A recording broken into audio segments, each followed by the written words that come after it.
I'm Baron Beesores, and this is your beekeeping podcast.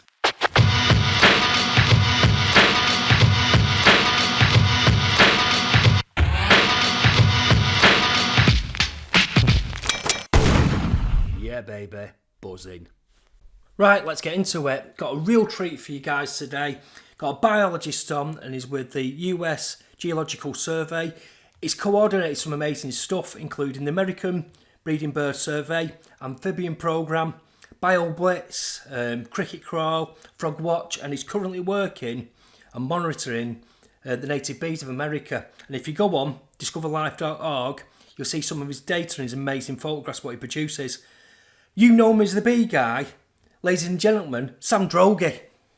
How are you doing, Sam? I'm doing really well, and it's a pleasure to be here. Excellent, Sam. Just off the bat, I hope you're well and all your family and your own are okay while the virus is going on. I hope everyone's staying safe and well. We're fine. I'm the only person allowed in the laboratory right now, so it's very quiet here, which is both good and also means that I'm not getting much done. Right. Sam, there's loads of things what I'll ask you, but I'll go back to the start. What's it like growing up as a child in Maryland? Well, I grew up in the suburbs, sort of the blue collar suburbs, and I didn't know anyone who was into natural history or the outdoors or anything like that. But I did have a big stream and woodlot, a small river in front of my house. And back in the day, they didn't really keep track of kids. They were all expected to be outside all day and then come home for supper. So I spent all my time in the woods, and my friends and I explored and created our own taxonomy, and I would watch on television all these famous biologists, and I thought it was a completely different world, that they were special people. I was not a special person. And but I spent my time at the library. I would pull out natural history books and field guides and try and learn that the old-fashioned way. There was, I'm in my 60s now, so there was no internet. So it was all playing around and learning by doing, and so that's how I started out. I always was interested in plants and animals, and that's all I really wanted to do. And there was never any decisions on my part as to what my path in life might be. It didn't come upon this late in life. It was a given. So by the sound of things, you're out in the woods all the time, at one with nature with your mates, get to know different species of birds and insects and plants. Was that the catalyst to get in touch with Chandler Robbins? Right. What was the outcome of that letter? Yeah, so I can tell you to tell you that story quickly. There was one book I had out from the library all the time, and that was it's a technical book. It was called Birds of Maryland and District of Columbia. No pictures. It was just would talk about each of the bird species, where they were, what they did. I had that book out all the time, and I wanted my own copy. My dad said, "Well, it's a government book. You can call up the government printing office." They said out of print. Then someone said that one author, Chandler Robbins, he still lives in the area somewhere. I opened up the Washington, D.C. phone book, and there was a Chandler S. Robbins. So I wrote him with the thought that, of course, he would have some copies of the book to that he could sell me. And that was my only aspiration in that conversation. And it turns out it wasn't the Chandler Robbins, but it was his cousin. Oh, right. He forwarded it to Chan, and then his wife, Eleanor, wrote back for Chan, and Chan, I think, also wrote back. He still had, when he passed away, we went through his correspondence, and there were my letters from the 1970s. Oh, wow. Still there. It was funny. And invited me to come to the local bird club, which Eleanor helped organize. And then I started hanging out.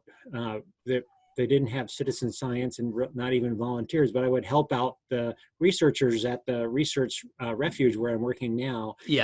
Banned birds, and then got involved with Christmas bird counts and So So all did the many that? things you can do.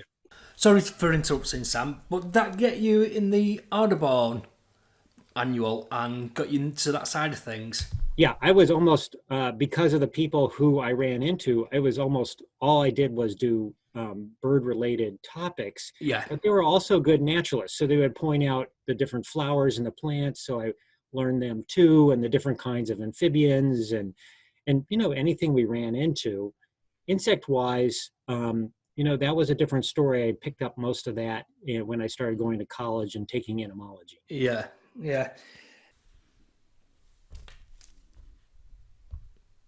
When I knew that you was coming on the podcast, Sam, I tried to find a couple of fun facts about you. I found quite a few. I'm hoping the second one's seriously true. But the first one is that when you was at school, you used to use every excuse in the book to jump class or skip class so you could be out in the woods doing your bird watching. Is Yeah. that true? Yeah. Yeah, I have to say that in high school, I would skip classes not to go drinking under the bleachers and other normal Yeah. activities. I would go out bird watching. Like I'd make up some excuse and I was out looking at birds of all things. Yeah. Go figure. Excellent. So now for my second fun fact, and I'm praying this one's true. So Sam, while you was at college, did you earn the nickname Roadkill Droege? Is it true? Yeah. Is it? So let me stop you. So is it true you've eaten over 100 squirrels? Yeah. So when I was in grad school, wow, you really are doing your homework here. So when I was in grad school, I ran out of funding, and for a while I worked for Manpower, which is just a temporary services and Yeah.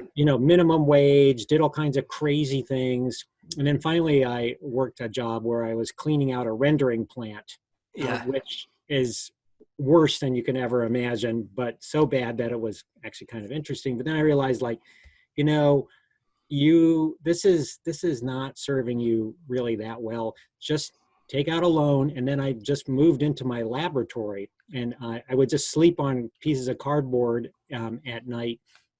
And then I trapped squirrels that came to the bird feeder outside the laboratory and ate them. And then Yeah. I also would pick up roadkill along the road, when the opportunity struck. So yeah, That's and amazing.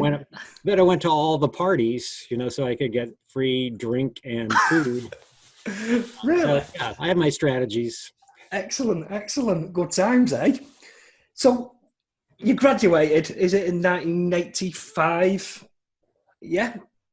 And you, From grad school, when did I graduate? I guess I think I graduated in '85. 85, yeah. So in 85, you get on the breeding bird survey, and Right.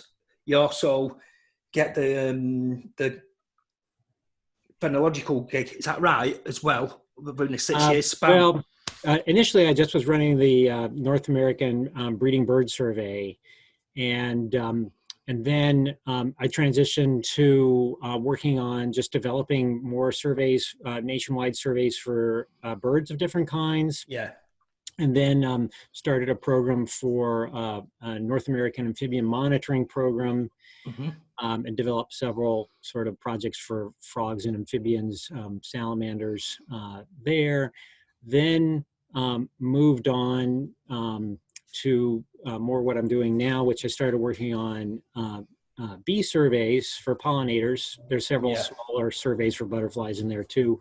And then during that same time, I realized that I had become the caretaker for what we call now the North American Bird Phenology Program. Yeah. But it dated back to the 1800s.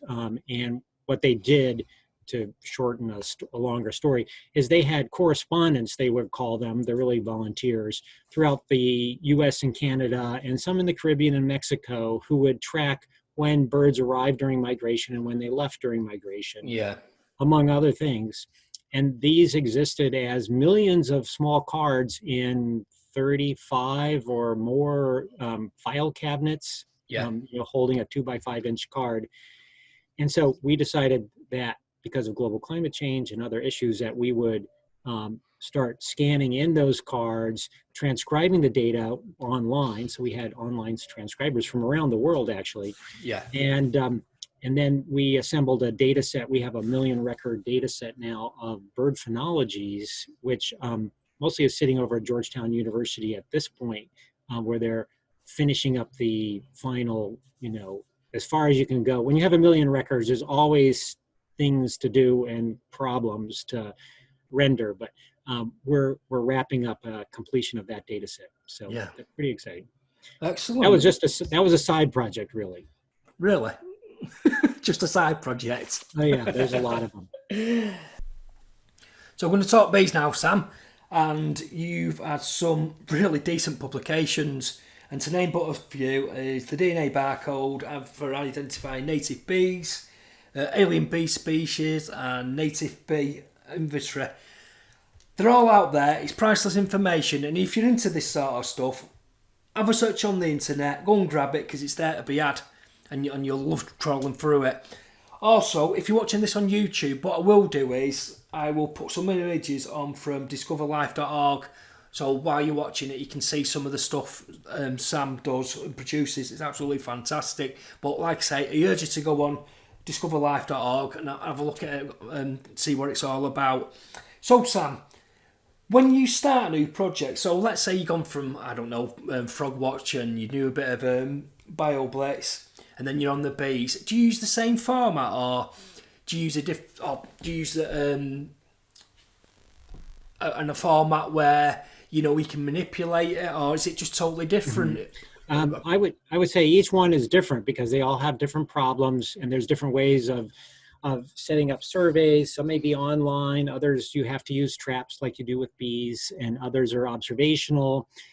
So each one is different, and so there's no real set overall routine, but over time we've learned a lot about what people find acceptable and what people find boring, and what they will continue to do over long periods of time. Yeah. Where we have problems. So we apply all those lessons to what the next stages might be in terms of a new monitoring program or project of some kind. So there's no formula.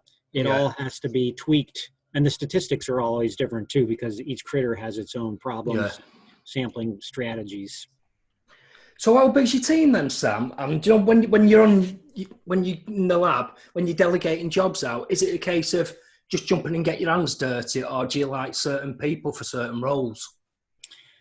Yeah, it's kind of a one-man operation. So each time I get interested, and I'm very hands-on. So if I'm learning about amphibians, I'm out there all the time, plodding around and listening, or turning over logs or whatever it might be. And now with bees, I'm spending all my time sampling bees with nets, going out in the field, traveling. And this would be just my natural inclination anyway. So wherever I go, I'm observing animals and wanting to learn names. And now each of the programs that we've developed and run requires me to change my focus. So right now it's all about bees. So wherever I go, it could be a wedding or a funeral or a vacation, which is of course annoying to your partner, and all kinds of things. I've got a net in the back, and I'm like, okay, give me a couple hours here, and I'm going to go out and do some poking around, so that I learn and have develop a capacity and a bank vault of information and experience on doing these survey techniques myself, and also about the life histories. It's not just a digital set of data points. You really have to use that information all the time to help interpret what you're finding and look for patterns. And very hands-on. And then as I begin to work on a project like that, which is basically just me, then I begin to see, okay, well, here's some opportunities. Here's some groups that maybe I want to partner with. I'll go visit people. I'll start collecting data for them, and then I see where maybe we fit in and where a more national approach is useful, or maybe I'm just going to focus on developing survey techniques and allow other people to develop the survey programs Yeah. themselves. And so we kind of do the boring stuff for most people, which is we're not out there investigating causal factors for agricultural decline of bee pollination in soybeans. We're telling you how to, collect that information. What's the Yes. best technique? What's more efficient? What kind of traps work? What don't? We're exploring different approaches to monitoring and surveying, and I'm very satisfied with doing that. But it's not getting you into science or nature publications. Yeah. If talking about techniques, if you go on YouTube, or just the internet generally, you have to put some videos out, or Mhm. upload rather. And one I found quite intriguing was when you dry them out, well, you wash them and dry them out, ready for the photo shoot, ready for the big pic, like models. And I think that's one. If someone's listening to this, because there's plenty of other uploads what you put out about catching bees and bee traps, and the information's there, isn't it? So it's ready available, even for someone who's in the UK who wants to have a dabble and just find out what species of what and so on and so forth. The techniques are there on hand to use, and there's plenty of information and help to hand, isn't there? But what you've already put out.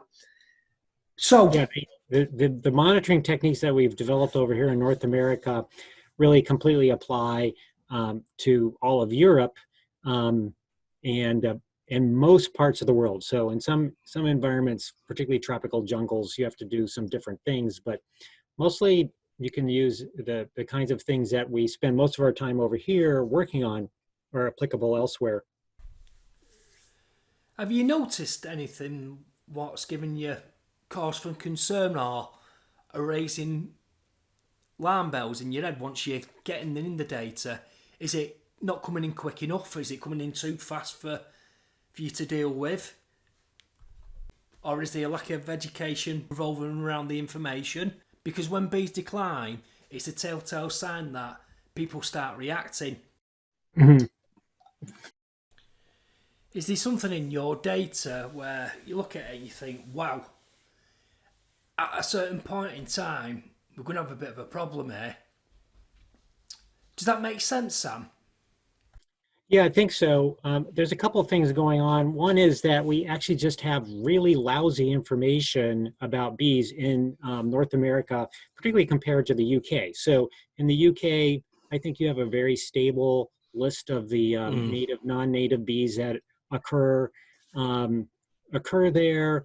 There's many more people looking. There's tradition of looking. You have the national grid, and just it's denser with natural history related people. In North America, it's quite different. So we suffer from just lack of information. So there are new species being discovered all the time. We still estimate that somewhere 5 to 10% of all the bee species in North America don't even have names at this point. In the East, where there's a longer tradition of looking at natural history and theoretically better lists, we're still finding new species there too, so undescribed species, and also distributional gaps that are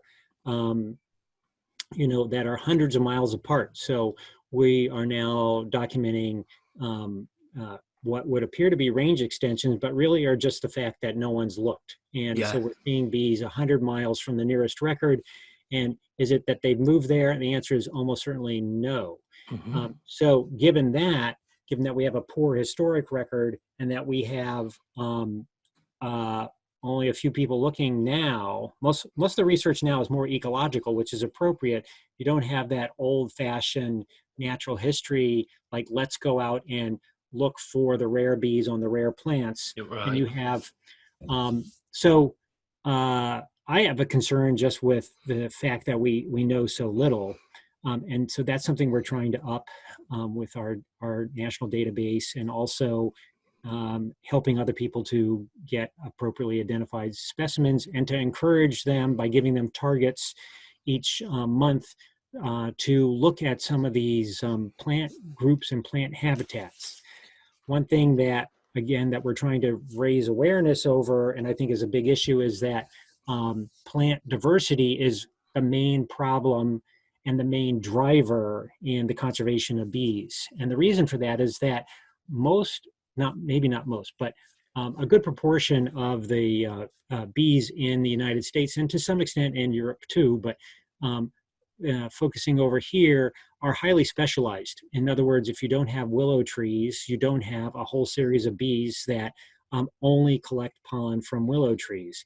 And we can go through a long series of plant groups that have bees that are solely going to be using different kinds of heathers, that are on cacti, and on and on and on. And so these more simplistic kind of approaches that would be used for honeybee management, like, well, let's plant a bunch of clover and mints, is fine for a lot of native bees. You know, they may come in for a sip, but you exclude then all the ones that are really of conservation issues. So the conservation issues have to do with plant diversity issues, and the fact that we've eliminated or simplified so many of these environments, and then because they're anthropogenic now. So then the final part of that is in our now small and smaller acreages of naturalized landscapes or parks. We tend to just look at them as tree farms. In other words, any open space gets planted with trees, and we're not looking at the broader picture, which is that many plants require transitional habitats, disturbed habitats, open habitats, which you have to maintain by taking out trees, taking out woody vegetation, periodically resetting. It's work, and you have to be smart about it. And so the main issues for me, from a conservation point of view, is not an overall loss in all bees. That'd be like saying that, well, we have an overall loss in all birds, but most of those declining birds might be sparrows and starlings, for example, to focusing in on the fact that what we need to be paying attention to is a loss in plant diversity. You don't even need to necessarily know about bees. You just need to be maintaining these plant communities. Yes. So just let me interrupt you. I don't know if go right ahead. I don't know if you remember, but I did email you a couple of months ago, and the basis of the email was saying, I'm thinking of buying this land, what do you think of this? And it was from the honeybees, blah, blah, blah. And you come back to me and say, well, actually, you've got to take into consideration other bees. It's not just honeybees. And it was a sort of moment of clarity for me. I then took it on myself to start researching and deciding, actually, I need to build an infrastructure on this land when I purchase it, so it's sustainable for wildlife, and that's it at the end of the day. Great. With that, you've got to have the correct, obviously, plantation, and like you say, it's got to overgrow, it's got to grow wild and free, wildflowers.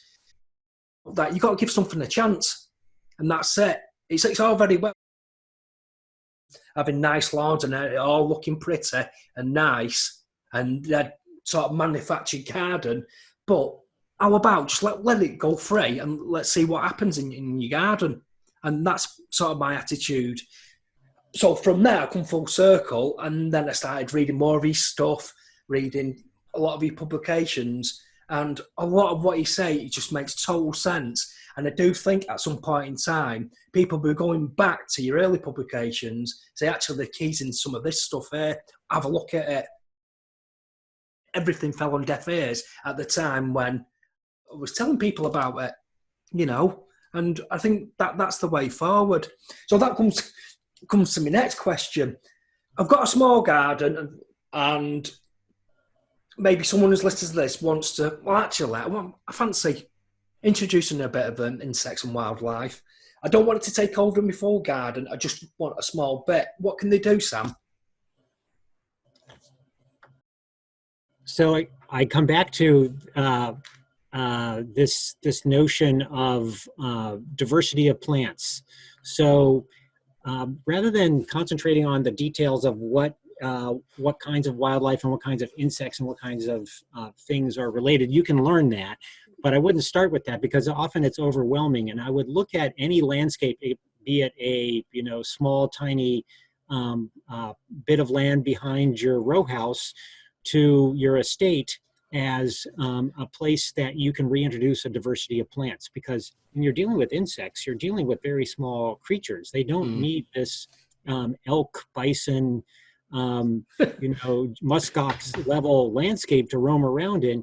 Your backyard is in some ways a complete habitat. And if you populate it just with alien grasses that are mowed and all the weeds are gone, well, you have something, but mostly they're just pests of that grass population. Yeah. But if you start introducing, particularly the local wildflowers, you bring with that a whole zoological catalog of all kinds of small creatures, insects, millipedes, that are going to start feeding on those plants. And then what will happen is that all the local birds will start moving in there to feed on the insects that have populated, to nest, and to use that created space, because that's the system that grew up in the area, right?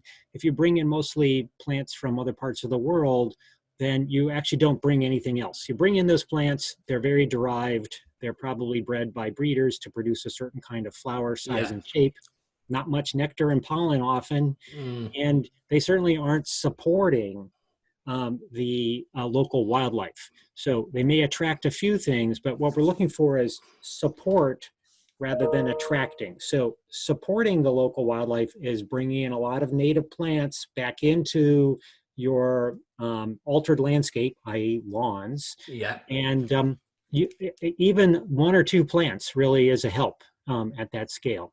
So it's all about revegetating, repatriating, if you want to call it, renewing all the re's of your yard, and anything else that you can convince the local municipalities to do along those same lines.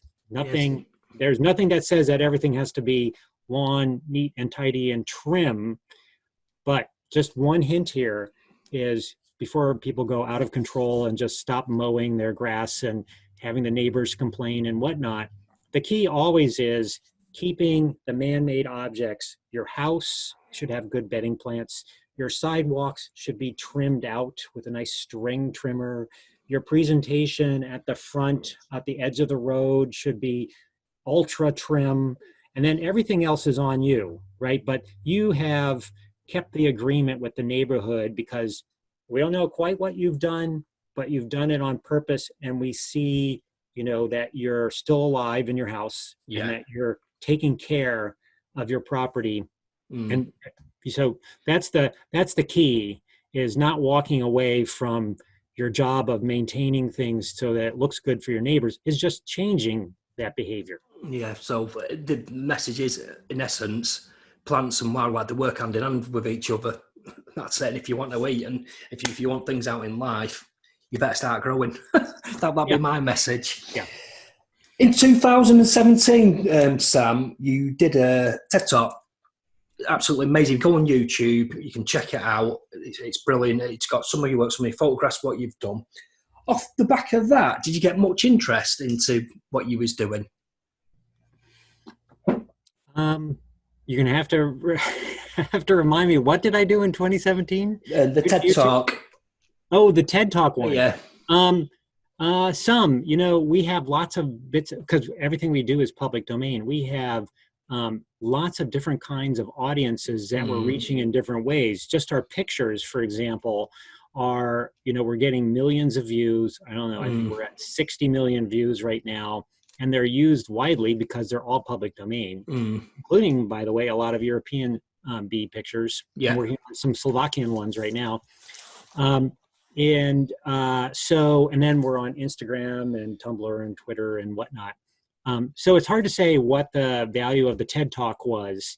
It certainly has reached certain groups of people. And I think this general message of de-lawnifying or altering the habitats you control is something that the individual citizen needs to take responsibility for. It's not something that should be on the shoulders completely of the governments to maintain parks and wildlife.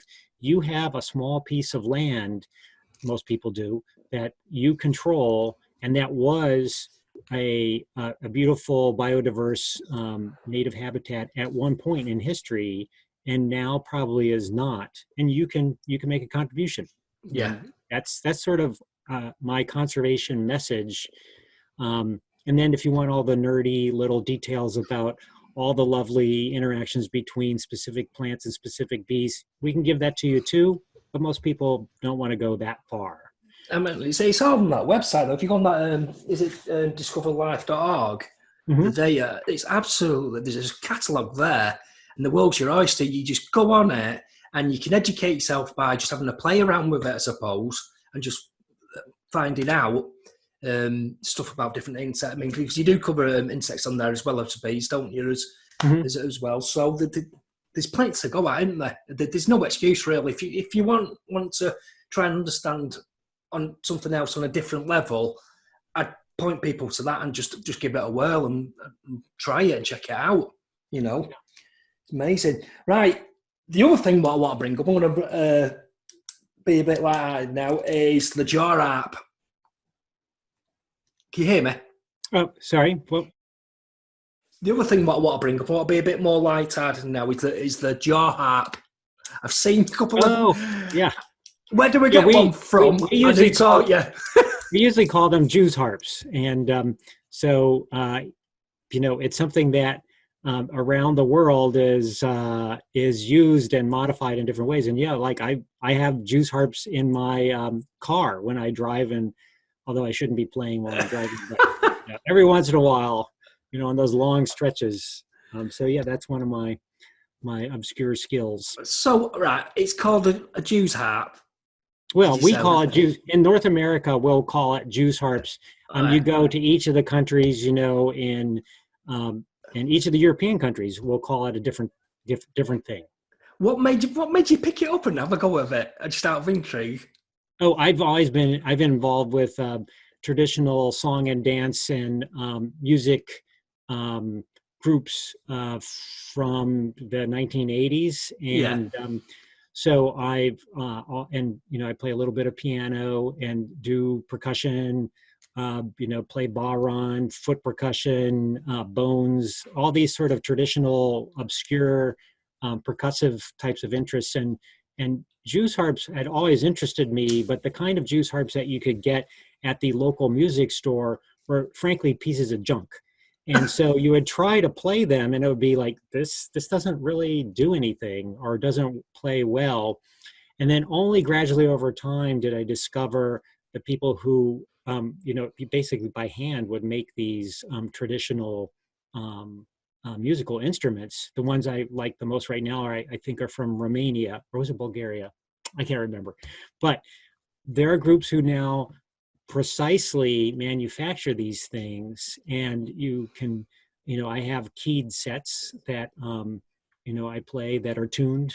So it's actually quite the instrument that I think are well underappreciated by most musicians and people. Yeah, I think it's brilliant when I saw you play it. I thought, what's this? What's this about? And then I thought, I might get myself one. Have a little whirl of one. Yeah, well, you get a good one. Romania, apparently. One last message to put out, Sam. With all your data and all the stuff what you've done throughout the years, where can you see these bee situation going, or general insect situation going? Yeah, so two things. One is I'm really encouraged by the amount of interest, like you're in a good example, of the average person, and acknowledgement that, first of all, that bugs are of any kind are important. That's a sort of a novel thing over the last few decades, because before it was something that we just shrugged off, and that they play a role, that the loss of bees is something that we have to be concerned about, and that's not gone away. It's only increased over the past several decades. And what we're seeing is people taking actions like doing plantings developing pollinator gardens, which is not an ancient, you can't go back into ancient times and find medieval pollinator gardens. It's new. It's all the last couple decades. So that is really encouraging. On the discouraging part, we still have this loss of biodiversity. This plant biodiversity is the biggest problem. So yes, there are localized issues with pesticide use and other things, but if you create a new road where that road bed is, there are no bees. You can just do some very straightforward calculations. If you put in corn and soybeans and row crops, there are essentially no bees in those areas any longer. Not simply because you spray the heck out of them, but also because you've plowed up the habitat and there's no weeds left. And so you just look at what we have done in terms of using the world and using the landscape, and a lot of that is anti-bee, let's call it, but it's anti-everything. So bees are a tiny, more accessible to most people group of animals that are insects, but behind them are many, many thousands more of insects that we really are less likely to develop a relationship with, but are equally important and equally come and go and don't even have names, that we want to retain as part of our biodiversity bank. And so we get back to this notion that we're using up more of the world's habitats in a way that prevents almost anything else occurring on that spot. And I'm including lawns here too, but certainly built up areas. And so the remaining areas, instead of having this laissez-faire sort of attitude like, oh, it'll all work out because they'll just move to a new place or they'll take care of it, sort it out themselves. No, I think we have to start paying more and more attention to maintaining these areas, looking at balances between introduced alien species of plants that might be invading these spots and taking over natural areas, rare communities, the role of disturbance, which we've largely gotten rid of because we suppress all the fires and allow plants, the woody plants, to always win. So we're going to have to be just more smart and more involved in all these decisions, because there's less and less land that can support all the diversity of life in a way without us being hands-on. So that's my main message there, that the main issues are continue to be this habitat loss as we become richer and more populated world. Yeah. And lastly, after going through your database, I want you to pick, mate, your favourite wild bee, what you photographed, and which family it's from, and explain why. So, actually, my favorite. So there's, usually it's my favorite bee is the one I'm looking at currently. There's, what is my most favorite? Some of the green bees. So there's metallic green bees. They essentially are bright and shiny and blingy like a race car. And they photograph so well. You really have a difficult time going wrong when you have metallic green as your base color. So some of those algochlorellas and algochloras, algo being an indicator of greenness, are among my favorites. But there's so many interesting bees and interesting stories to work on that I don't know if I can really limit myself.